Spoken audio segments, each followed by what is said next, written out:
جس حساب سے یہ یورپ کا 11واں امیر ترین لوگوں کا شہر مانا جاتا ہے۔ لزبن بہت سی انٹرنیشنل کمپنیز کا گھر بھی ہے۔ اس شہر میں 86 ملکوں کی ایمبیسیز موجود ہیں۔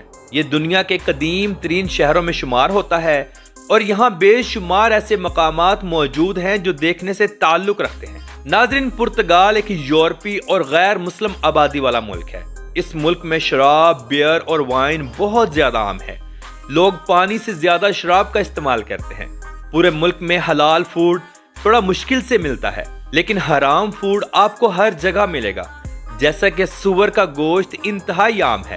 یہاں کے عام کھانوں سے لے کر فاسٹ فوڈ تک کے گوشت میں سور کا گوشت ہی استعمال کیا جاتا ہے۔ یہ ملک سور کے گوشت کا بہت بڑا ایکسپورٹر بھی ہے۔ اور اگر ہم بات کریں یہاں کے لوگوں کی عیاشی کی، تو یہاں کے لوگ انتہائی اوپن مائنڈ ہیں۔ یہاں کی لڑکیاں فحش ڈریسز کا استعمال کرتی ہیں، جو کہ ان کی زندگی کا معمول اور حصہ ہے۔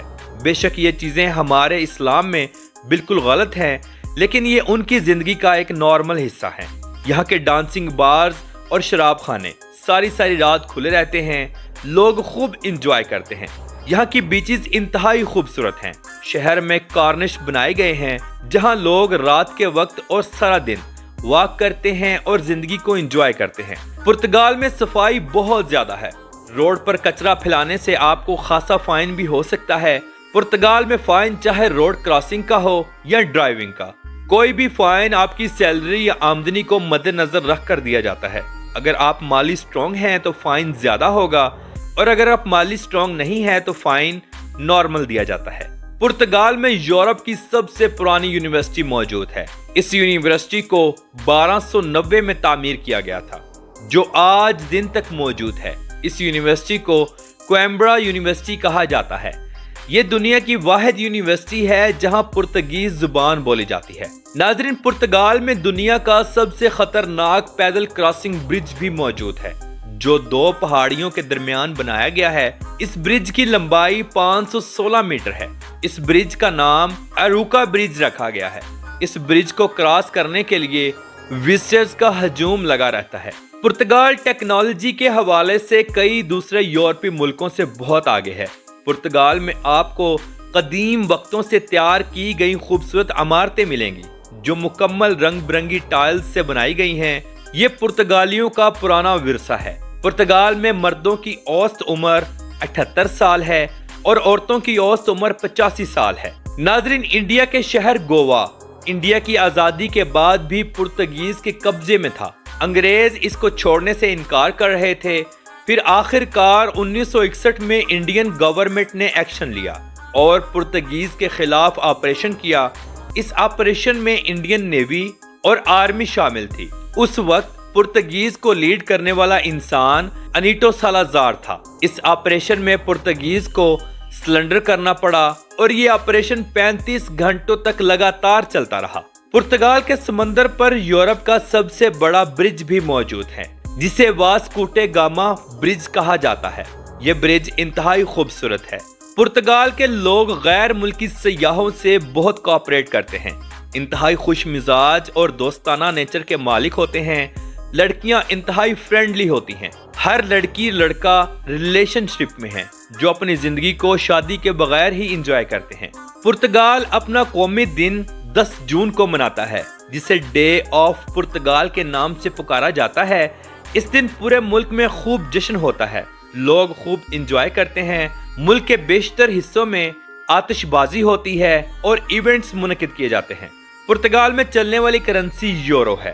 یہ ایک ترقی یافتہ ملک ہے اور ایک مضبوط معیشت رکھنے والا ملک ہے۔ اس ملک کے پاس دنیا کا 14واں سب سے بڑا سونے کا ذخیرہ بھی موجود ہے۔ اس کے علاوہ لیتھیم کے 8ویں سب سے بڑے ثابت شدہ ذخائر بھی موجود ہیں۔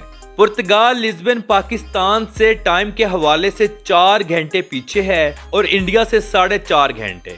پرتگال کی زمینی سرحد صرف اسپین کے ساتھ ملتی ہے اور سمندری سرحدیں اسپین اور مراکش سے ملتی ہیں۔ پرتگال کا کالنگ کوڈ +351 ہے اور انٹرنیٹ ڈومین نیم .pt ہے۔ پرتگال میں چلنے والی زبان پرتگیز ہے، جو اس کی آفیشیل زبان بھی ہے۔ اس کے علاوہ انگلش اور اسپینش سب سے زیادہ بولی جانے والی زبانیں ہیں۔ پورے ملک میں روڈز کا ایک بہترین جال موجود ہے۔ پورے ملک میں کار ٹیکسی اور بس ٹرانسپورٹ کا بہترین نظام بھی موجود ہے۔ پرتگال کی معیشت کو سب سے بڑا سہارا دینے والی انڈسٹری ٹورسٹ انڈسٹری ہے۔ سالانہ کروڑوں لوگ پرتگال کا سفر کرتے ہیں، جس سے ملک کی معیشت سٹرونگ ہوتی ہے۔ پرتگال کے لوگ ہوٹلنگ کرنا بہت پسند کرتے ہیں۔ ہر شام ریسٹورنٹس اور کیفیز اندر باہر سے فل ہوتے ہیں۔ لوگ اپنی فیملیز کے ساتھ شام انجوائے کرتے ہیں۔ پرتگال میں شادیاں یورپی انداز میں کی جاتی ہیں، جو کہ اپنے مذہب یعنی کرسچینٹی کو مد نظر رکھ کر کی جاتی ہیں، اور پرتگیز انداز میں رقص کیا جاتا ہے۔ بہترین کھانے آنے والے مہمانوں کو سرو کیے جاتے ہیں۔ پرتگال میں تعلیم کا نظام بہترین ہے۔ ملک کی 99% عوام پڑھی لکھی ہے۔ ناظرین، فٹ بال کی دنیا کا ایک بہترین کھلاڑی کرسٹیانو رونالڈو بھی پرتگال سے ہی تعلق رکھتے ہیں، اور یہ اسی سرزمین پر پیدا ہوئے۔ پرتگال میں ایک چھوٹی سی تعداد یعنی 16,300 کے قریب پاکستانیوں کی بھی ہے۔ یہ لوگ یہاں جا کر محنت مزدوری کرتے ہیں اور اپنے گھر والوں کے لیے بہترین اور حلال روزگار کماتے ہیں۔ اللہ رب العزت کی ذات ہمارے ان تمام پاکستانی بھائیوں کی حفاظت فرمائے، آمین ثم آمین۔ اگر ہم پرتگال کی تاریخ پر نظر ڈالیں تو 868 عیسوی میں پرتگال نے تمام قدیم قوموں سے مکمل طور پر چھٹکارا پا لیا تھا۔ پرتگال میں باضابطہ طور پر بادشاہی نظام قائم ہوا۔ 1143 میں زموار کے معاہدے کے ساتھ پرتگال نے بادشاہی نظام کو قائم کیا۔ اس ملک پر 1143 سے لے کر آج 2025 تک دوبارہ کسی دوسرے ملک نے قبضہ نہیں کیا۔ ہاں، مگر اس ملک پر 1700 کی دہائی میں نیپولین جنگوں کے دوران ملک کے چند حصوں پر قبضہ ضرور ہوا تھا، جو بعد میں آزاد کروا لیا گیا تھا۔ اس ملک نے بے شمار دریافتیں کی۔ پرتگال نے 15ویں اور 16ویں صدی تک دنیا کی سب سے طویل عرصے تک رہنے والی سمندری اور تجارتی سلطنت قائم کی، جو آج دن تک اہم اقتصادی اور سیاسی طاقت ہے۔ 16ویں صدی کے آخر میں پرتگال کو اسپین کے ساتھ ولی عہد کی جانشینی کے لیے ایک جنگ کا سامنا کرنا پڑا، جس سے پرتگال کو بہت زیادہ نقصان کا سامنا کرنا پڑا۔ ملک میں 1828 میں خانہ جنگی شروع ہوئی۔ 1910 میں ایک ایسا ملک میں انقلاب آیا جس نے پرتگال کی صدیوں پرانی بادشاہی سلطنت کو ختم کر دیا۔ اس ملک کو مکمل طور پر جمہوری آزادی 1974 میں ملی، جس کے بعد ملک میں 9 آبادیاتی خانہ جنگی ختم ہو گئی، اور آج دن تک یہ ملک اپنی خوبصورتی اور امن پسندی کے ساتھ جی رہا ہے۔ ناظرین، پرتگالیوں نے پوری دنیا میں گہرا ثقافتی، تعمیراتی اور لسانی اثر چھوڑا، جو پوری دنیا میں 25 ملین پرتگالی بولنے والوں کی میراث ہے۔ تو محترم ناظرین، یہ تھی آج کی ہماری پرتگال کے اوپر ایک چھوٹی سی خوبصورت ڈاکومنٹری۔ آپ کو کیسی لگی؟ کمنٹ باکس میں اپنی رائے کا اظہار ضرور کیجیے گا۔ تو ملتے ہیں انشاءاللہ اگلی اور بہترین ویڈیو کے ساتھ۔ اللہ حافظ و ناصر، خدا حافظ۔